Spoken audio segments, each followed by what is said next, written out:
Hello, meatbags. It's Z. Welcome back to the DayZ News Show, where I'm stuck with Tedrick, the guy who makes a broken clock look reliable. Another stunning intro from you there, Z. Yeah, we got some big updates today. Shut it, Tedrick. Let's zip through this so I can get back to figuring out how I take you out of the race, like Joe Biden. Yeah, okay, man. Well, first let's dive into the Frostline expansion, devlog week 30, with some new... You and Joe have a lot in common, Ted. Once great, now a spent force.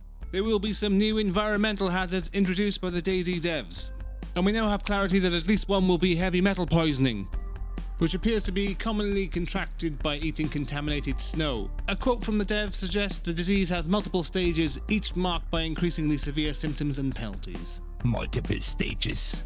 That's perfect for you, Ted. You can fail progressively instead of all at once. In the footage, they appear to show a blurring of vision, but they have notably left out the audio and the symbols in the bottom right-hand corner.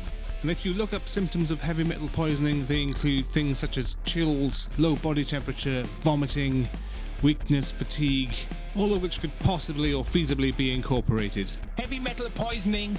You sure you don't have it already, Ted? For now, all we know is that if you eat contaminated snow, you will contract this disease. It would explain a lot. But there are ways to prevent it, so it looks like you are able to pick up a new item, chelating tablets, which will allow you to cure the disease, and also a new bottle fitted with a special filter that filters out the heavy metal.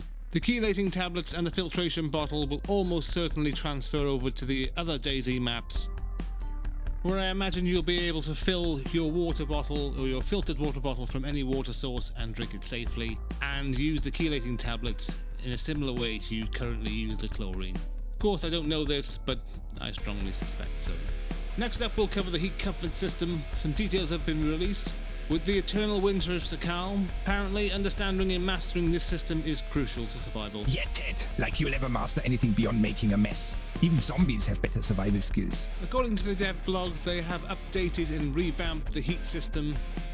The heat comfort system apparently is a sophisticated feature designed to simulate authentic effects of temperature, gear, and environment on the player's body temperature. Maybe if you dress warmly enough, Ted, you won't be completely useless, but I wouldn't bet on it. Anyone who's played namalsk will be familiar with the environmental challenges of cold and the likelihood of you freezing to death. And it looks like the heat buff has been changed slightly, or at least re-represented with symbols, as you'll now get 3 plus symbols by the looks, which will apparently indicate how long you can sustain your current warmth level. And let's be honest, Ted, you'll probably freeze to death anyway.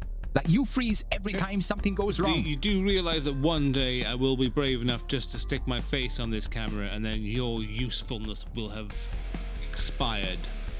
On to the final short segment for today. Before you go any further, I wanted to bring this up. Okay. You said you'd do a show every Wednesday. Yeah, it was a bit of a slow news week. You lied.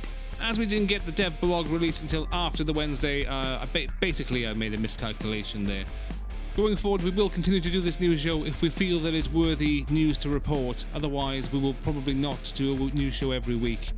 As a channel, we also focus on guide videos, and with the new Alteria release finally being declared 1.0 and at least complete at this level by John McClane, who is a bit of a perfectionist. Perfectionist? Unlike you, Tedrick, you can't even perfect breathing without instructions. With Alteria being quite a hit in its experimental releases, me having played it personally and thinking it's a great small PvP map with some really cool little secret areas, I've watched the trailer, which I'm pretty much showing in full here, and there are some really exciting looking changes that he's made with this update. I personally can't wait to explore this, and eventually we will be making one of our guide videos. Just what we need, another one of your expert guides, because the last ones were so enlightening. One of these days, Z, I'll show my face, you'll be gone.